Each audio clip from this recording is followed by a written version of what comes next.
안녕하세요. 2009년에 비트코인 첫 블록에요. 이런 메시지가 새겨져 있었다고 합니다.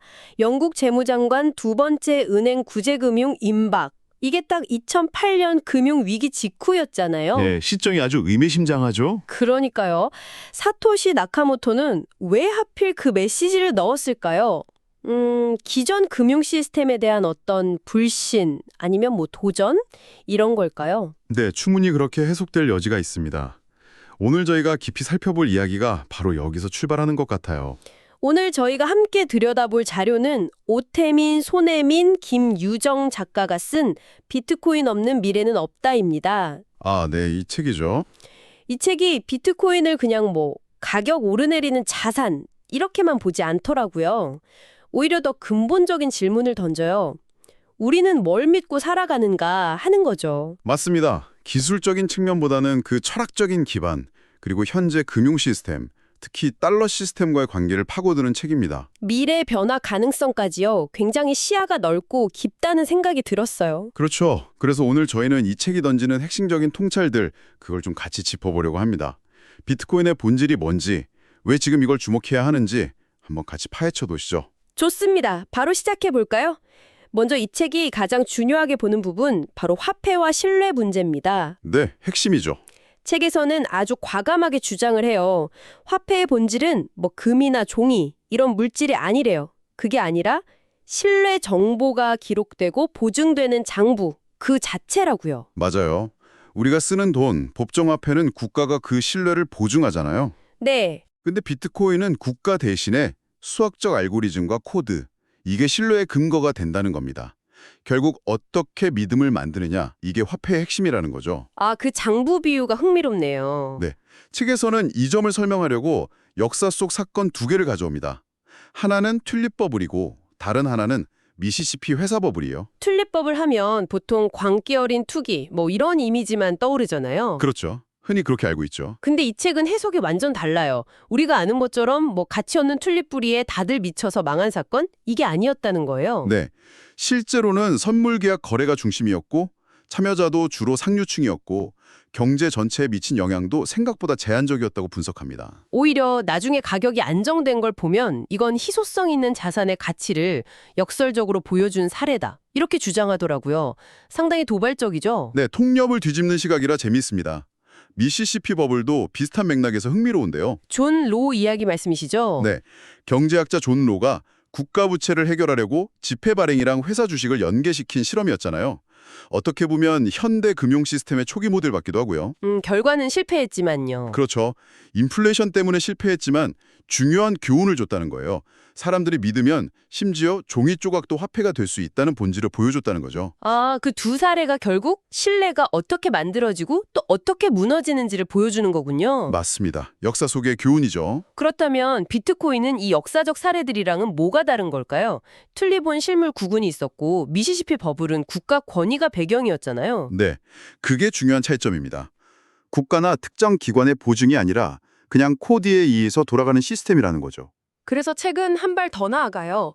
비트코인을 그냥 투자 대상 정도로 보는 게 아니라 새로운 규범, 심지어는 국가가 만든 법 위에 있는 자연법이랑 비슷하다. 이렇게까지 이야기합니다. 네, 하이에크가 말한 자생적 질서 개념과 연결시키기도 하죠. 중앙기관 없이도 스스로 작동하는 규칙 체계라는 의미에서요. 이건 기존 질서에 대한 아주 근본적인 질문이죠. 자연법이라니 정말 강한 주장인데요. 비트코인을 소유한다는 건 그냥 자산을 사는 걸 넘어서서 비트코인이라는 합의된 주권 속으로 들어가는 선택이라는 관점이에요. 아, 근데 이게 왜 심리적으로 어렵냐? 기존에 우리가 철석같이 믿어왔던 세상, 그러니까 국가 중심의 질서랑 너무 다르기 때문이라는 거죠. 내 세계관을 바꿔야 하는 거군요. 그렇죠. 어쩌면 좀 고통스러울 수도 있는 과정이라는 분석입니다. 현실적인 문제점들이 분명히 있지만 그럼에도 불구하고 그 근본적인 합의 방식 자체가 새로운 형태의 주권을 보여준다는 거죠. 그렇군요. 비트코인이 기존 질서에 도전한다면 역시 가장 궁금한 건 현재 금융 시스템의 절대 강자, 달러와의 관계일 텐데요. 네, 모두가 궁금해하는 지점이죠. 뭐 일각에서는 비트코인이 달러를 무너뜨릴 거다 이런 주장도 나오지만 이 책은 좀 신중한 편이에요. 달러 시스템을 제대로 아는 게 먼저라고 강조하더라고요. 맞습니다. 달러의 힘과 그 역사를 모르면 미래를 예측하기 어렵다는 거죠. 책에서는 달러의 변천사를 간략하게 짚어줍니다. 네, 브레튼 우즈부터 시작해서 그렇죠. 2차 대전 후에 금에 고정됐던 달러가 1971년 닉슨 쇼크로 금과의 연결을 끊잖아요. 그 이후에 석유 거래는 무조건 달러로만 하도록 만들면서 이게 페트로달러죠. 다시 힘을 얻는 과정을 설명하고요. 아, 페트로달러. 그리고 미국 밖에서 달러가 돌고 도는 시장, 유로달러 시장의 성장도 중요하게 다룹니다. 특히 그 분석이 흥미로웠어요. 미국은 문제를 외부로 떠넘긴다. 1985년 플라자 합의 같은 거요. 네, 미국이 무역 적자를 통해서 달러를 전 세계에 막 뿌리고 그 달러를 벌어들인 나라들이 다시 미국 국채를 사주고 이 순환 구조. 그게 바로 달러 국채 메커니즘이군요. 네, 그게 달러 패권의 핵심 동력이라는 분석입니다. 그리고 이 구조를 유지하는데 중국의 역할이 아주 중요했다고 봐요. 미국은 소비하고 중국은 생산하는 모델? 그렇죠. 그걸로 달러 시스템을 연장시켰다는 거죠. 하지만 2008년 금융위기 이후에는 중국도 좀 달라졌잖아요. 자체 목소리를 내기 시작하고 뭐 1대1로 AIIB 이런 거요. 네, 시진핑 시대로 들어서면서요. 미중 관계가 새로운 국면으로 접어든 거죠. 그런데 이런 변화 속에서도 미국은 여전히 달러는 우리 통화지만 문제는 당신들 것. 약간 이런 태도, 양적 완화 같은 정책을 폈다는 지적도 하고요. 자, 그럼 이 거대한 달러 시스템의 진짜 기반은 뭘까요? 책에서는 놀랍게도 미국 국채라고 딱 잘라 말합니다. 네, 아주 단호하게 이야기하죠. 그 비유가 재밌었어요.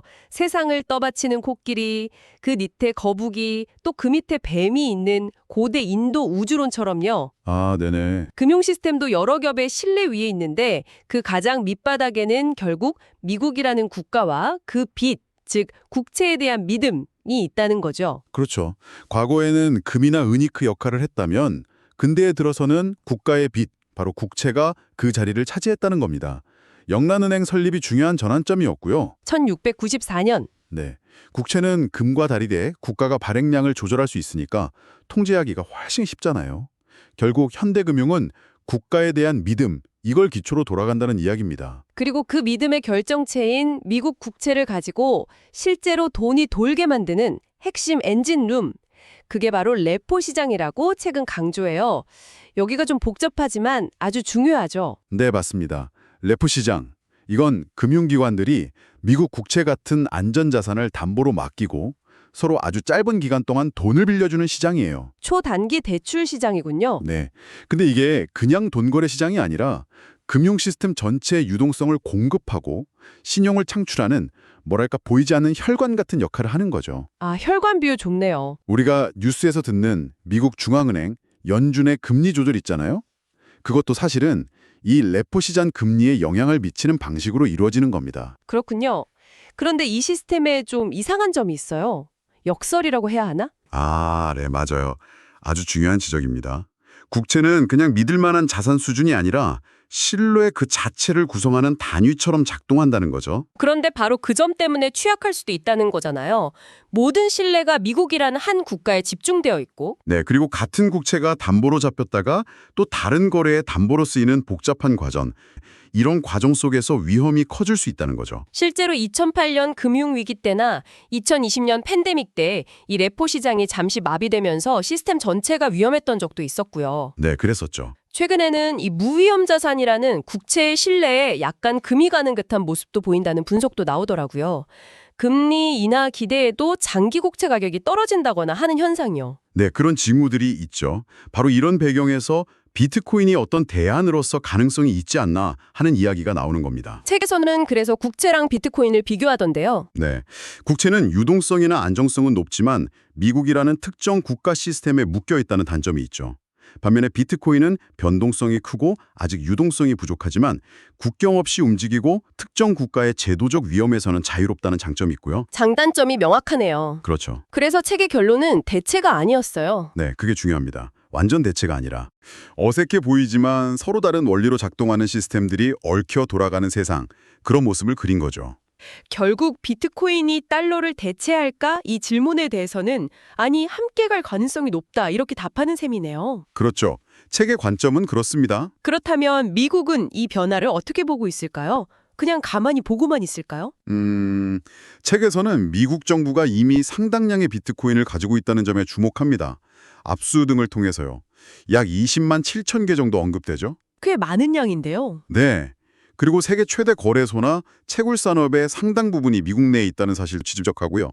글로벌 해시파워의 35% 이상이라고 하죠. 인프라를 장악하고 있다는 거군요. 더 나아가서 미국의 유명 자산운용사 베네크가 내놓은 시뮬레이션 이야기도 소개해요. 물론 이건 여러 가정이 필요한 만약의 이야기입니다만 어떤 시뮬레이션인가요? 예를 들어서 미국 정부가 비트코인을 대량으로 보유하고 비트코인 가격이 꾸준히 오른다면 언젠가는 이걸로 국가 부채를 상쇄할 수도 있지 않을까? 뭐 이런 계산이에요. 와, 정말 상상력이 대단한데요. 네.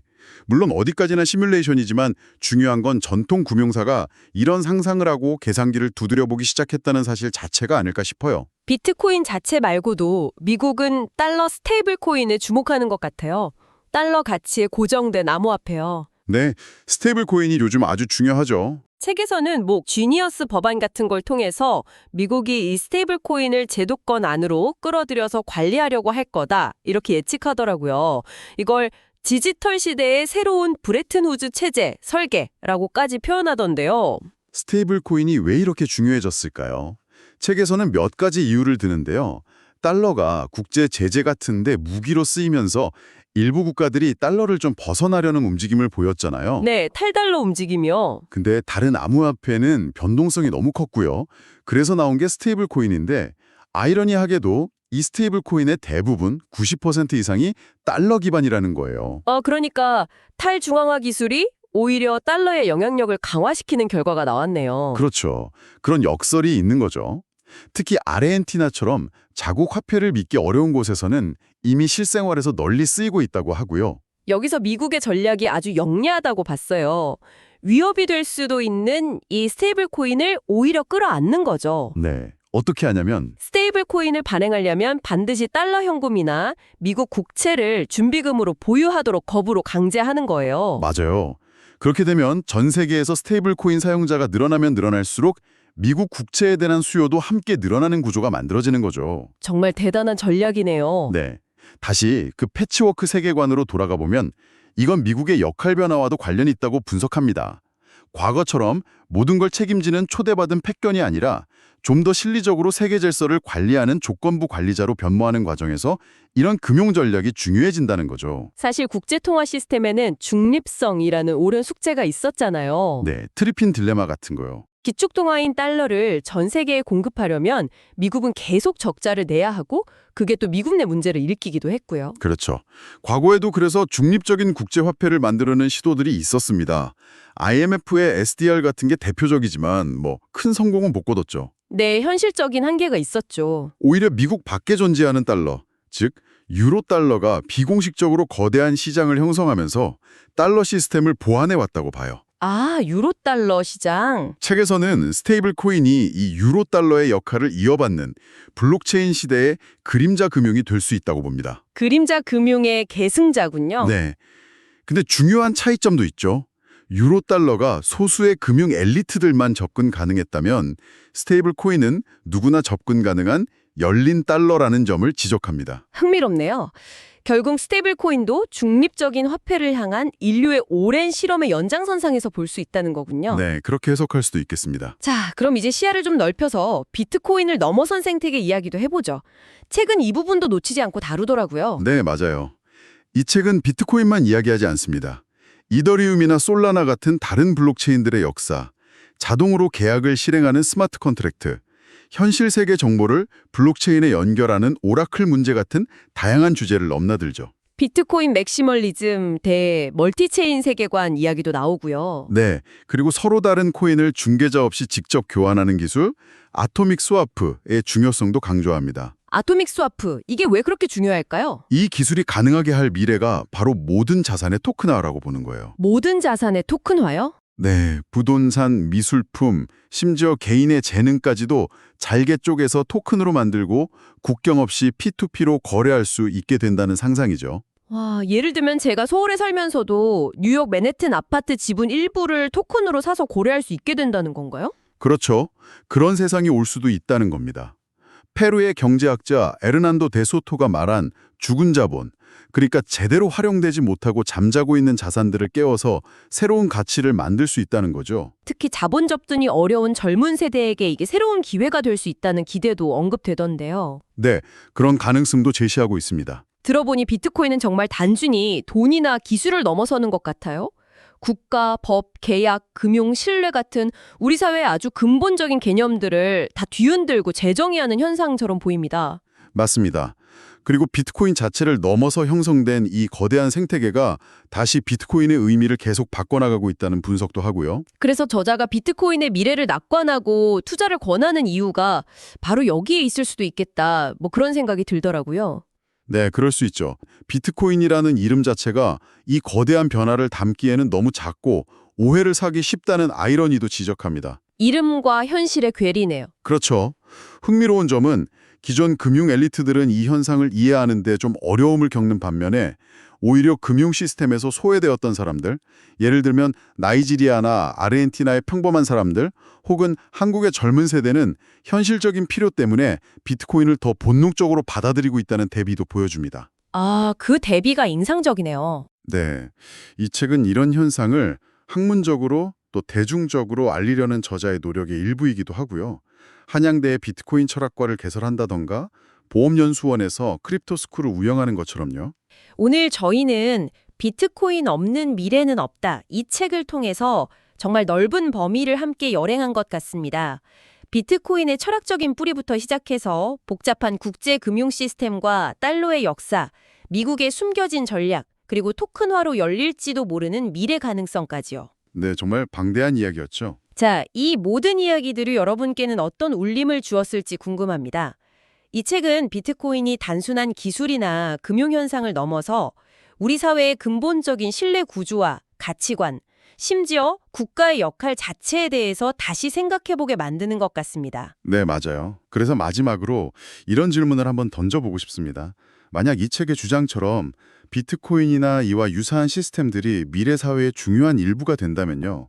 여러분이 암호화폐에 직접 투자하시던 안 하시던 상관없이요. 네. 우리는 가치란 무엇이고 신뢰는 어떻게 만들어지며 주권은 어디에 있는지 이런 것들에 대한 기존의 생각들을 어떻게 좀 바꿔나가야 할까요? 지금 너무나 당연하게 여기는 것 중에 어쩌면 다시 질문해봐야 할 것은 없을까요?